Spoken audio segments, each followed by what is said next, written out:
गोपालगंज के सांसद आलोक कुमार सुमन जी अभी इनसे हम जानकारी लेंगे। आप सर अपने तो एक इतिहास रच दिया गोपालगंज के लिए।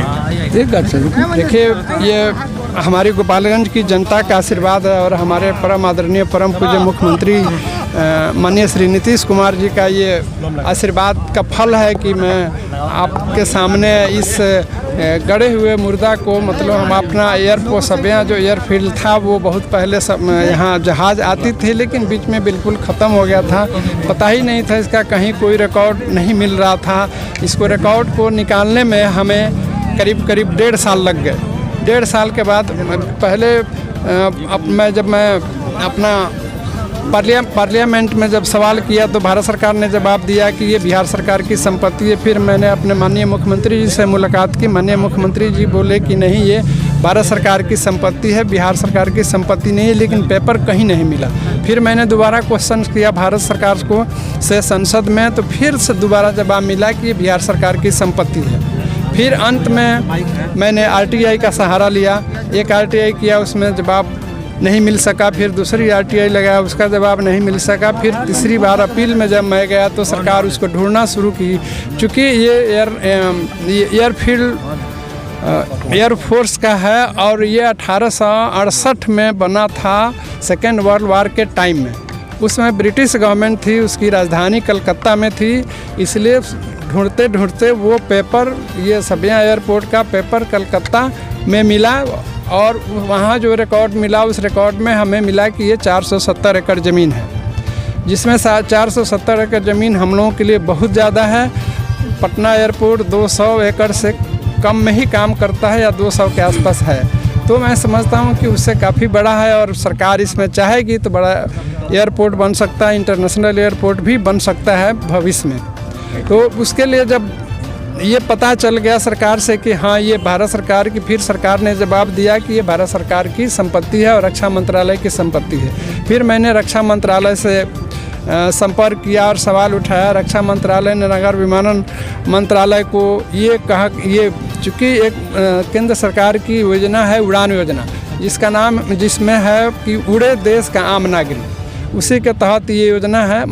ये योजना RCS रीजनल कनेक्टिविटी स्कीम, क्षेत्रीय उड़ान योजना, उसके तहत ये शामिल हुआ है उड़ान योजना में। और जब शामिल इसमें हो जाता है तो इसकी प्रक्रिया है कि एयरलाइंस बिडिंग करती हैं। चूँकि एयरलाइंस अब कोई सरकारी नहीं रह गई है, सरकार के नियंत्रण में नहीं है। अगर सरकार के नियंत्रण में रहता तो वो तुरंत सरकार आदेश करती है एयरलाइंस को और ये काम शुरू हो जाता है। 751 एकड़ में ये सबिया हवाई अड्डा है, इसमें बहुत सारे अतिक्रमण किए गए हैं, लोग इसमें बसे हुए हैं। यदि ये एयरपोर्ट का कार्य शुरू आज से हो रहा है तो बहुत लोग यहाँ से अतिक्रमण जो किए हैं उनको हटाना पड़ेगा। तो जो व्यक्ति भूमिगृह है, उनके पास ज़मीन नहीं है, वो कहाँ जाएंगे? उनके लिए सरकार क्या व्यवस्था? देखिए सर, लोगों को बचाने के लिए ही 2 फेज में ये काम तय हुआ है। बिहार सरकार, रक्षा मंत्रालय और हम यहाँ के स्थानीय प्रशासन और मैं मिलकर इसको 2 फेज में पूरा करने का कोशिश, मैंने ये निर्णय लिया गया है, इसलिए कि सब लोगों को दिक्कत नहीं हो इसमें। और अभी जब 200 एकड़ चिन्हित किया गया है, इसमें ज़्यादातर खेती का अतिक्रमण की है वो जमीन है, तो उसमें तो किसी को परेशानी नहीं होगी, खेत है वो ले लेंगे। कुछ हो सकता है कि और भी घर इसमें पड़े, लेकिन मैं उम्मीद करता हूँ कोई पड़ेगा नहीं।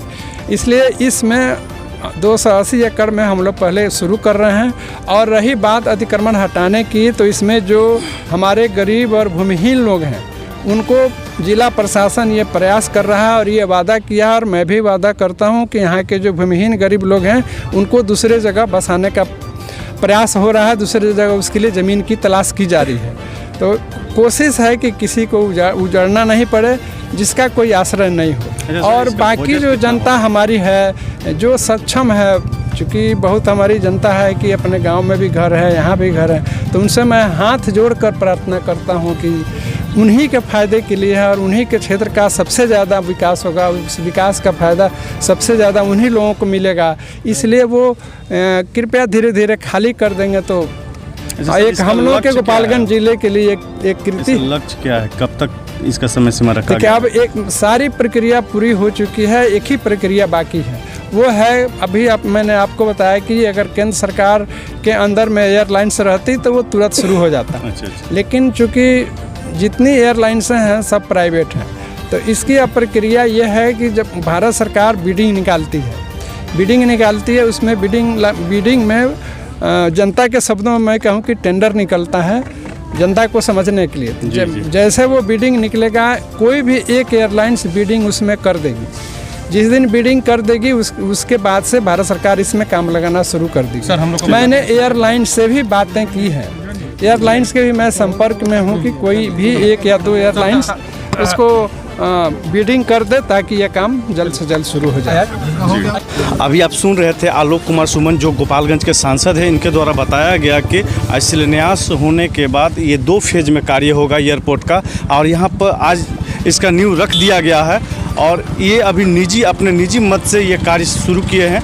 जैसे ही रक्षा मंत्रालय से जो मंजूरी मिलेगी, जो एयरलाइन से मंजूरी मिलेगा, उसके बाद से ये दूसरा फेज का कार्य शुरू किया जाएगा। फिलहाल इस हमारे खबर के बारे में क्या सोचते हैं कमेंट बॉक्स में ज़रूर बताएंगे। तब तक के लिए जय हिंद।